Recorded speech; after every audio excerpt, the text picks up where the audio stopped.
মাঝে মাঝে এক রাত বা দুই রাত ঠিকমতো না ঘুমালেই আমরা অনেক ক্র্যাঙ্কি ফিল করি। বাট আমি যদি বলি কেউ যদি টানা 11 দিন না ঘুমায় তাহলে কি হবে? কোনো রকমের শর্ট ন্যাপ বা জাস্ট একটু চোখ বন্ধ করে রেস্ট না নেওয়া ছাড়াই টানা 11 দিন মানে 264 ঘন্টা না ঘুমিয়ে থাকা কি সম্ভব? এই অসম্ভব কাজটি করেছিলেন 1963 সালের 17 বছর বয়স্ক রেন্ডি গার্ডনার নামে এক যুবক তার হাই স্কুলের একটা প্রজেক্টের জন্য।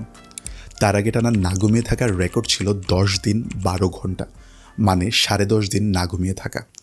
তার মাথায় আইডিয়া এলো টানা এর চাইতেও বেশি সময় না ঘুমিয়ে থাকলে কি হয়, দেখা যাক। তবে তিনি এই কাজটা একদমই কোনো প্ল্যান বা প্রিপারেশন ছাড়া করেননি। তার সাথে তখন যোগ হয়েছিল তখনকার সময়কার স্ট্যানফোর্ড ইউনিভার্সিটির pioneer sleep researcher doctor William Charles Dement এবং লেফটেন্যান্ট কমান্ডার জন জে রস, যেন তারা ক্লোজলি এই এক্সপেরিমেন্টটাকে অবজার্ভ করতে পারেন এবং অবশ্যই তার সেফটিও এনশিওর করতে পারেন। টিনেজ কিউরিসিটি থেকে শুরু হওয়া এই এক্সপেরিমেন্টটি টানা ঘুম না হলে আমাদের শরীর এবং মনে কেমন প্রভাব পড়তে পারে এর একটি গ্রাউন্ড ব্রেকিং গবেষণায় পরিণত হয়। আর এই গবেষণার ফলাফল যা বেরিয়ে আসে তা ছিল রীতিমতো ভয়ানক। প্রথম 2 দিন সহজভাবে কাটিয়ে দিলেও 3 নম্বর দিন থেকে রেন্ডি আর তার চিন্তার ট্রেক ধরে রাখতে পারছিল না। তাকে 100 থেকে বারবার 7 বিয়োগ করতে বলা হলে সে 65-তে এসে থেমে যায়। থেমে যাওয়ার কারণ জিজ্ঞাসা করলে সে বলে সে আর মনে করতে পারছিল না সে কী করছিল। 4 নম্বর দিন থেকে তার ভিজুয়াল ডিসওরিয়েন্টেশনও শুরু হয়। তাকে একটা জিনিস দেখানোর পর যখন জিজ্ঞাসা করা হয় সে কী দেখেছে, সে সম্পূর্ণ অন্য একটা জিনিসের কথা বলছিল। 5 থেকে 7 নম্বর দিনে তার হ্যালুসিনেশন হওয়া বাড়তে থাকে এবং একটা প্রপার বাক্য তৈরি করতেও সে স্ট্রাগল করছিল। ডিসওরিয়েন্টেশন বাড়তে বাড়তে একটা সময় তার মধ্যে প্যারানয়েড টেন্ডেন্সি তৈরি হয়। একটা সময় তার মনে হতে থাকে সে একটা স্বপ্নের মধ্যে আছে। 8 নম্বর দিন থেকে 11 নম্বর দিনে তার মোটর অ্যাক্টিভিটিও বন্ধ হয়ে যায়, মানে সে আর ঠিক মতো হাত পাও নাড়তে পারছিল না। সাইকোলজিস্ট হিসেবে যেই বিষয়টা আমাকে আরও বেশি অবাক করে সেটা হলো এই এক্সপেরিমেন্টের কয়েক দশক পর রেন্ডির মধ্যে ক্রনিক ইনসোমনিয়া ডেভেলপ করে। তিনি 5 বা 6 ঘন্টা শুয়ে থাকলেও তার ঘুম হতো কেবল 10 থেকে 15 মিনিট। সে বলেছিল তার নিজেকে একটা এমটি বাস্কেট কেস, মানে খালি ঝুড়ির মতো মনে হয়। ছোটবেলায় করা তার এই এক্সপেরিমেন্টের কারণেই তার সাথে এমন হচ্ছে বলে তার মনে হতো। এখন অবশ্যই আপনি হয়তো রেন্ডির মতো টানা 11 দিন না ঘুমিয়ে থাকার প্ল্যান করছেন না, বাট তার এই এক্সপেরিমেন্ট থেকে আমরা খুবই ক্রুশিয়াল একটা শিক্ষা পাই, যা আমি আমার ক্লিনিক্যাল প্র্যাকটিসেও দেখি। ঘুম মানে কেবল জাস্ট চোখ বন্ধ করে রেস্ট নেওয়া না। ঘুম আমাদের ব্রেন কীভাবে ফাংশন করবে এবং আমাদের চিন্তা করার এবিলিটি থেকে ওভারঅল মেন্টাল হেলথের ওপর নানাভাবে প্রভাব ফেলে। তাই ঘুম নিয়ে সঠিকভাবে জানা এবং ঘুমকে গুরুত্ব দেওয়া আমাদের মানসিক স্বাস্থ্যের জন্য খুবই জরুরি। আজকের ভিডিওতে আমি ঘুম কেন ইম্পর্ট্যান্ট, কিভাবে আমরা আমাদের ঘুমের কোয়ালিটি আরও বেটার করতে পারি এবং ঘুম নিয়ে কিছু কমন মিসকনসেপশন যেগুলো অনেক সময় আমাদের অ্যাংজাইটি বাড়িয়ে দেয়, এই বিষয়গুলো নিয়ে কথা বলবো। আর যারা আমার সম্পর্কে জানেন না তাদের জন্য আমি তানভীর আহমেদ প্রান্ত, একজন কনসালটেন্ট সাইকোলজিস্ট। মানসিক স্বাস্থ্যসেবার পাশাপাশি আমি মেন্টাল হেলথ নিয়ে সচেতনতা বাড়ানোর চেষ্টা করছি, যেন আমরা আরও বেটার ওয়েতে লাইফ লিড করতে পারি। এই চ্যানেলটিকে সাপোর্ট করতে চাইলে অবশ্যই চ্যানেলটিকে সাবস্ক্রাইব করবেন। So let's start the video. আপনার ঘুম কেমন হচ্ছে? এই প্রশ্নের উত্তর আমরা মেন্টাল হেলথ প্রফেশনালরা খুব কমনলি জানতে চাই। এটা কেন করি? এই ঘুম আর মেন্টাল হেলথের মধ্যে সম্পর্কটা কোথায়? রেন্ডি গার্ডনারের টানা 11 দিন না ঘুমিয়ে থাকার এক্সপেরিমেন্ট এবং আমি আমার ক্লিনিক্যাল ট্রেনিং এবং প্র্যাকটিসেও দেখি ঘুম আর মানসিক স্বাস্থ্যের মধ্যে বাইডিরেকশনাল রিলেশন আছে। বাইডিরেকশনাল রিলেশন মানে একটা আরেকটাকে সমানভাবে কন্টিনিউয়াসলি ইনফ্লুয়েন্স করতে থাকে। ঘুম কম হলে বিভিন্ন মেন্টাল হেলথ সিমটম শুরু হয়, আবার যে কোনো মেন্টাল হেলথ প্রবলেম হলেও ঘুমের ওপর প্রভাব পড়ে। বেশিরভাগ ক্ষেত্রে ঘুম কমে যায়, আবার অনেক ক্ষেত্রে বেড়েও যায়। রিসার্চ ফাইন্ডিংস থেকে এই বিষয়টা আরও স্পষ্টভাবে বোঝা যায়। 2005 সালের একটা স্টাডিতে দেখা যায় যাদের ইনসোমনিয়া আছে তাদের মধ্যে ডিপ্রেশন ডেভেলপ হওয়ার সম্ভাবনা 10 গুণ আর অ্যাংজাইটি ডেভেলপ হওয়ার সম্ভাবনা 17 গুণ থাকে কম্পেয়ার টু যাদের ঘুম ভালো হয়। ইভেন ঘুমানোর সময় যাদের ঘুম কয়েকবার ভেঙে যায় তাদের মধ্যেও ডিপ্রেশন তৈরি হওয়ার সম্ভাবনা বেশি থাকে। এই কারণেই আমরা ক্লিনিক্যাল ইন্টারভিউতে ঘুমের প্যাটার্ন বা কোয়ালিটি বোঝার চেষ্টা করি। ক্লায়েন্টরা তাদের ইমোশনাল ডিসরেগুলেশনের কারণ হিসেবে তাদের লাইফে কী স্ট্রেস চলছে, রিলেশনশিপ কনফ্লিক্ট বা ওয়ার্ক প্রেশার, এরকম বিভিন্ন কারণ বলতে থাকে। অবশ্যই এই ফ্যাক্টরগুলো খুবই জরুরি, কিন্তু আমরা যখন তাদের ঘুমের প্যাটার্নের সাথে তাদের মুডের ওঠানামা এক্সপ্লোর করি তখন যেই কোরিলেশনটা দেখি, এটা থেকে ঘুমের ইম্পর্টেন্সকে এড়িয়ে যাওয়া একদমই অসম্ভব। কারণ কয়েক রাত ঠিকমতো ঘুম না হলে আমাদের ইমোশনকে ম্যানেজ করার এবিলিটি কমে যায়। যে কোনো সিচুয়েশনে মানিয়ে নেওয়া বা কোপ করার এবিলিটি কমে, এবং যেই সিচুয়েশনগুলো আমরা সচরাচর খুব ইজিলি ম্যানেজ করতে পারি, ওই ধরনের সিচুয়েশনগুলোই ঘুম কম হলে আমাদেরকে অনেক ওভারওয়েলম করে ফেলে। ঘুম কম হলে কেন আমরা বেশি ইমোশনাল হয়ে যাই, সেটার জন্য আমাদের বুঝতে হবে ঘুমের সাথে আমাদের ব্রেনের কানেকশানটা কোথায়। সো ঘুমের সাথে নিউরোলজিক্যাল চেঞ্জেস কীভাবে হয় আমি আপনাদেরকে সেটা একটু এক্সপ্লেন করতে চাই। কারণ এটা বুঝতে পারলে কম ঘুম হওয়া কেন আমাদের মেন্টাল হেলথের ওপর প্রভাব ফেলে এটা ক্লিয়ার হয়ে যাবে। এই জিনিসটা বোঝার জন্য ব্রেনের দুটা পার্ট সম্পর্কে আপনাদেরকে একটু জানতে হবে। এক, প্রিফ্রন্টাল কর্টেক্স, আর দুই, অ্যামিগডালা। অ্যামিগডালা হচ্ছে আমাদের ব্রেনের ইমোশনাল প্রসেসিং সেন্টার। এটা পার্টিকুলারলি রেসপন্স করে থ্রেট, ফিয়ার এবং যে কোনো ধরনের নেগেটিভ স্টিমুলির প্রতি। আর prefrontal cortex, specially medial prefrontal cortex হচ্ছে রেগুলেটরি সিস্টেম। মানে এটা আমাদের ইমোশনাল রেসপন্সকে নিয়ন্ত্রণ করে, রেশনালি চিন্তা করতে হেল্প করে এবং ইমোশনাল কন্ট্রোলকে মেনটেন করে। পর্যাপ্ত বিশ্রাম নেওয়া ব্রেনে এই দুইটা সিস্টেম খুবই সুন্দর কোঅর্ডিনেশনে কাজ করে। প্রিফ্রন্টাল কর্টেক্স তখন টপ ডাউন অ্যাপ্রোচ মেনটেন করে, মানে যে কোনো স্টিমুলি প্রথমে মেডিয়াল প্রিফ্রন্টাল কর্টেক্সে প্রসেস হয়ে অ্যামিগডালাতে পাস করে। ফলে অ্যাপ্রোপ্রিয়েটলি যখন আমাদের যতটুকু ইমোশনাল রেসপন্স করা দরকার আমরা ঠিক ততটুকুই রেসপন্স করি। আর যখন কোনো ইনফরমেশন ডিরেক্টলি অ্যামিগডালাতে যায় তখন আমরা অনেক বেশি ওভার রেসপন্স করি। এখন ইন্টারেস্টিং বিষয় হচ্ছে নিউরো ইমেজিং রিসার্চে দেখা যায় জাস্ট একদিন না ঘুমিয়ে থাকলে অ্যামিগডালার নেগেটিভ বিষয়ে রিয়্যাক্ট করা 60% পর্যন্ত বেড়ে যায়, এবং প্রিফ্রন্টাল কর্টেক্স আর অ্যামিগডালার মধ্যে নর্মালি যে কোঅর্ডিনেশনটা থাকে সেটাও সিগনিফিকেন্টলি কমে যায়। সো প্র্যাকটিক্যালি এর মানে কি দাঁড়ায়, আমাদের emotional alarm system hyper active হয়ে যায় যখন আমাদের পর্যাপ্ত ঘুম না হয়। একই সাথে আমাদের ইমোশন রেগুলেশন এবিলিটিও কমে যায়।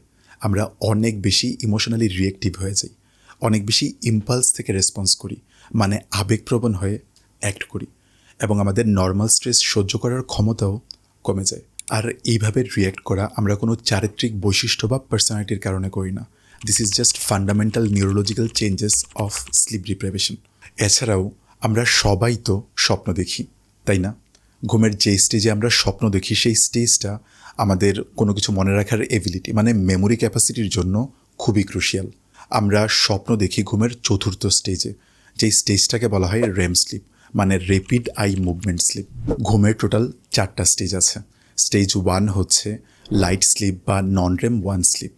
আমাদের জাস্ট চোখটা লাগার পরই যেই স্টেজটা শুরু হয়, এই স্টেজেই হুট করে শরীর কেঁপে ওঠা বা আমরা কোথাও থেকে পড়ে যাচ্ছি এমন টাইপের এক্সপিরিয়েন্সগুলো হয়। আর আমি শিওর আপনারাও কখনো না কখনো এই এক্সপিরিয়েন্সগুলো করেছেন। এই স্টেজটার ডিউরেশন 5 মিনিটের মতো হয়।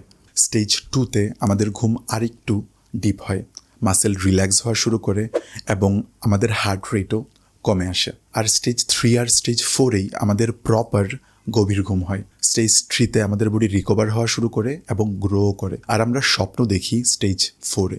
স্বপ্ন দেখার সময় আমাদের চোখে মুভমেন্ট হয়, যেটা বাইরে থেকেও দেখা যায়। এই জন্য এই স্টেজটাকে র্যাপিড আই মুভমেন্ট স্টেজ বা র্যাম স্লিপ বলা হয়। তো খুব রিসেন্টলি হওয়া 2024 সালের একটা গবেষণায় দেখা যায় র্যাম স্লিপ এবং স্বপ্ন দেখা আমাদের ইমোশনাল এক্সপিরিয়েন্সকে প্রসেস করতে এবং ডিফিকাল্ট মেমোরির প্রতি রিয়েক্টিভিটি কমাতে হেল্প করে। আমাদের ব্রেইনে লিটারেলি ইমোশনাল থেরাপি সেশন হয়ে যায় যখন আমরা ডিপ স্লিপে থাকি। ফ্রিতেই সেশন হয়ে যায় যদি আপনি জাস্ট রেগুলার ঠিকমতো ঘুমান। আর আমাদের ব্রেন সারাদিন কাজ করার ফলে কিছু আবর্জনা মানে ওয়েস্ট মেটেরিয়াল তৈরি হয়। সহজভাবে বোঝার জন্য ধরতে পারেন আমাদের ফোন বা কম্পিউটারে যেমন কিছু ক্যাশ ফাইল বা টেম্পোরারি ফাইল তৈরি হয় ওরকম, যেগুলো ক্লিন না করলে আমাদের ফোন বা কম্পিউটার স্লো হয়ে যায়। ঠিক সেমভাবে আমাদের ব্রেনের এই আবর্জনাগুলো ক্লিন না হলেও আমাদের ব্রেন ফাংশনিংও স্লো হয়ে যায়। আর আমাদের ব্রেনের এই ওয়েস্টগুলো ক্লিন করার প্রসেসটাকে বলা হয় লিম্ফেটিক সিস্টেম, যেই সিস্টেমটাও অ্যাক্টিভেট হয় যখন আমরা ডিপ স্লিপে থাকি তখন। এই জন্যই আমাদের ঘুমের কোয়ালিটি এনশিওর করা এবং হেলদি ঘুমের হ্যাবিট বানানো আমাদের জন্য খুবই ইম্পর্ট্যান্ট।